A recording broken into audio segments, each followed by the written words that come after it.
संजीवनी जड़ी का रहस्य, नेवला, तांत्रिक और दीपावली की चुनौती। यह कहानी मेरे गांव के पास जंगल से सटे खेत की ओर जाने वाले एक बुजुर्ग व्यक्ति के वास्तविक अनुभव पर आधारित है। 1. जंगल का चमत्कार और शिकार। प्रारंभ। हर दिन की तरह एक दोपहर बुजुर्ग अपने खेत का काम निपटाकर जलावन के लिए लकड़ी इकट्ठा करने जंगल के गहरे भीतर चला गया। उसके कंधे पर अपना पुराना तीर कमान था। लौटते समय उसने सटीकता से एक छोटी चिड़िया का शिकार किया, जिसे लेकर वो घर की ओर चल दिया। 2. मृत्यु और जीवन का दर्शन। रास्ते में उसकी नज़र एक जबरदस्त और जानलेवा संघर्ष पर पड़ी। एक फुर्तीला नेवला और एक विशाल सांप आपस में भिड़े हुए थे। बुजुर्ग छिपकर ये घनघोर लड़ाई देखने लगा।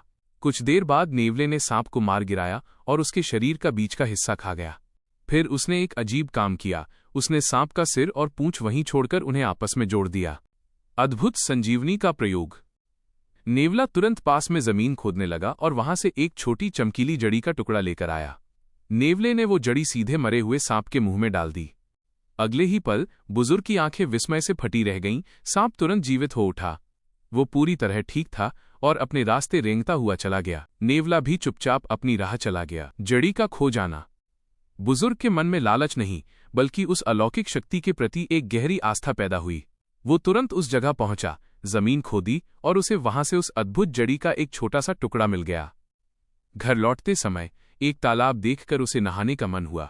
कीमती जड़ी को सुरक्षित रखने के लिए उसने पास रखी अपनी मृत चिड़िया को देखा और जड़ी के टुकड़े को उस चिड़िया की चोंच में फंसा दिया। जैसे ही बुजुर्ग नहाकर बाहर आया, एक झटका उसका इंतजार कर रहा था।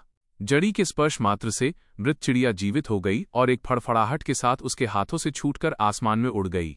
हालांकि बुजुर्ग जड़ी प्राप्त करने में विफल रहा, लेकिन उसे इस मृत्युंजय जड़ी, जो मरने वाले को जीवन दे सकती है, को प्राप्त करने के 2 गोपनीय और प्राणघातक चरणों की जानकारी मिली। मार्ग 1। कुमारी चिरई का फंदा, आषाढ़ की चुनौती।